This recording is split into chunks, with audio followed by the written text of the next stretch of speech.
फिर उसने कहा कि अगर तुम काम पे नहीं लगोगी तो मारेंगे, तुम्हें देखने के लिए यहाँ पे कोई भी नहीं है। जबरदस्ती हुआ था ये मेरे साथ। जब बंद करके मारना शुरू कर देता है, बाहर का आदमी सब चिल्लाता है कि ऐसा काहे करते हैं, छोड़ दीजिए छोड़ दे। लेकिन जब तक अपना मन इच्छा पूरा नहीं हो जाता है मारने पीटने में, तब तक दरवाजा नहीं खोलता। इस क्रम में जो शिक्षा का बात है, जब हम लोग गाँव में जाते थे तो देखते थे कि सुनते थे कि उनकी बेटी जो है चली गई, आज कई साल से वापस नहीं आई है। तो लगता था क्यों चली गई है, तो मन में एक अजीब तरह का होने लगता था। तो हम लोगों ने उसके विषय में खोजना शुरू किया कि क्या इसके पीछे कारण है, क्यों यहाँ से पलायन करके दूसरे की चली जाती हैं, या वो बच्ची भटक के कहाँ चली गई। तो जो मूल चीज़ें इसके रूट में समझ में आया, एक तो गरीबी है, दूसरा है कि इन बच्चियों का एक अट्रैक्शन होता है।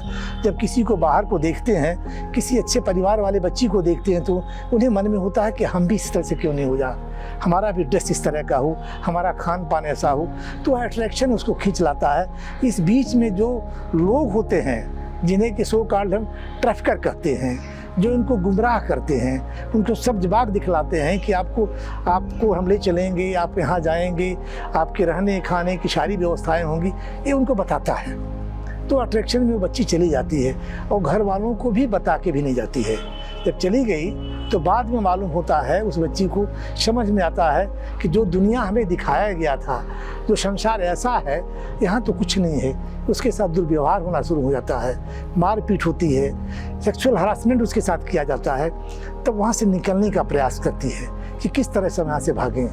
बहुत सारी बच्चियाँ तो रह जाती उधर हैं, इधर से बहुत सारी बच्चियाँ जाती हैं और रह गई। और कुछ बच्चियाँ जब उधर से हम लोगों को मालूम होता है, हमारी टीम को मालूम होता है, क्योंकि हम भारत सरकार के एक प्रोग्राम करते हैं चाइल्ड लाइन, जिसका होता है कि 1098 जब आप डायल करेंगे, कहीं से भी कोई संकटग्रस्त है तो विदिन ए आवर हमारा काम होता है कि उनको रेस्क्यू करें।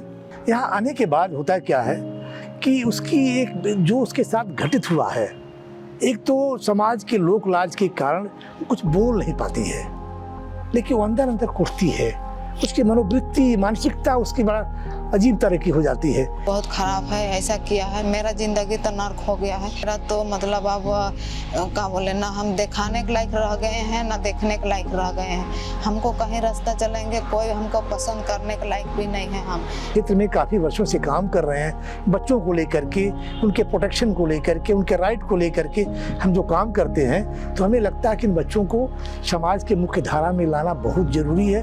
अन्यथा कल के बच्चे सुसाइड कर जाते हैं। बहुत सारे केसेस आते हैं जो सुसाइड कर जाते हैं, क्योंकि जब समाज उनको एक्सेप्ट नहीं करता है, परिवार से उनको नहीं मिलता, प्रेम मिलता, सहानुभूति नहीं मिलती है, जाने अनजाने जो भी उनके साथ किया गया दुर्व्यवहार हुआ है, तो उसका होता है कि भाई किस तरह से उनको लाएं।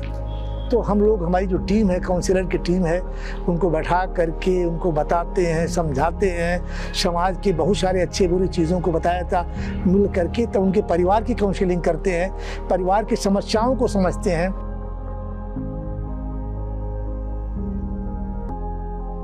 कि जैसा हमने कहा कि ये इनकी संख्या बहुत है, कम नहीं है, और हमारे पास रिसोर्स तो है नहीं कि सभी की काउंसलिंग कर पाएँ। तो एक तो हमें कि उनके काउंसलिंग के लिए चाहिए, दूसरा हमें सपोर्ट चाहिए कि हमारे जो लोग हैं फील्ड में जाएं, उनके घर में जाएं।